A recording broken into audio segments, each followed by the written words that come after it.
विरासत टैक्स की बात छिड़कर विवाद पैदा करने वाले इंडियन ओवरसीज कांग्रेस के प्रमुख सैम पित्रोदा ने एक बार फिर से ऐसी बात कही है जिसको लेकर चुनावी मौसम में जुबानी लड़ाई फिर से तेज हो सकती है। सैम पित्रोदा ने दुनिया भर में भारत की विकास गाथा और लोकतंत्र के बेहतरीन उदाहरण के तौर पर सामने आने का उल्लेख करते हुए कुछ ऐसा कह दिया जिस पर विपक्षी बीजेपी हमलावर हो गई है। सैम पित्रोदा ने कहा कि पूर्वी भारत के लोग जहां चाइनीज जैसे लगते हैं वहीं दक्षिण भारतीय अफ्रीकन लगते हैं। इतनी विविधता होने के बावजूद भारत एक है। दरअसल सैम पित्रोदा भारत की विकास गाथा और सफल लोकतंत्र पर बात करते हुए विवादित टिप्पणी उन्होंने की है। उन्होंने कहा कि भारत ने पूरी दुनिया में खुद को एक सफल लोकतांत्रिक देश के तौर पर विकसित किया है। पित्रोदा ने आगे कहा कि देश के लोग पिछले 75 वर्षों से बेहतरीन माहौल में एक साथ रहते आ रहे हैं। द स्टेट्समैन अखबार को दिए इंटरव्यू में उन्होंने कहा कि हम भारत जैसे विविधतापूर्ण देश को एक साथ रख सकते हैं जहां पूर्व के लोग चीनी जैसे दिखते हैं, पश्चिम के लोग अरब जैसे, उत्तर के लोग शायद गोरे जैसे दिखते हैं और दक्षिण भारत के लोग अफ्रीकी जैसे दिखते हैं। इसके बावजूद इससे कोई फर्क नहीं पड़ता, हम सभी भाई बहन हैं।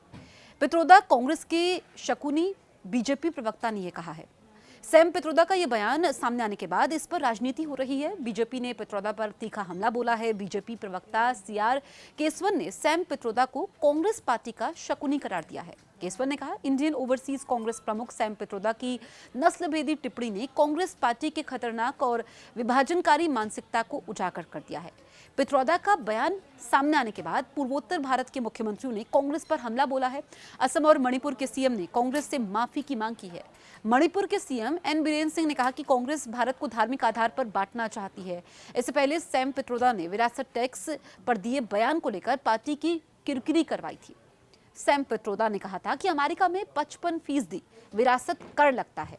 सरकार किसी की मृत्यु के बाद उसकी संपत्ति का 55% हिस्सा लेती है।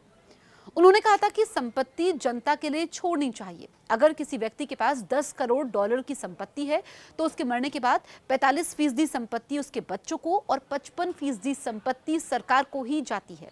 इनहेरिटेंस टैक्स की पैरवी करते हुए पित्रोदा ने कहा कि भारत में ऐसा कानून नहीं है। ऐसे मुद्दों पर चर्चा होनी चाहिए और वो ऐसी नीतियों की बात कर रहे हैं जो लोगों के हित में हो, ना कि सिर्फ अमीरों के हित में। ये बातें सैम पित्रोदा ने कही थी जिस पर पहले भी काफी ज्यादा विवाद हुआ था।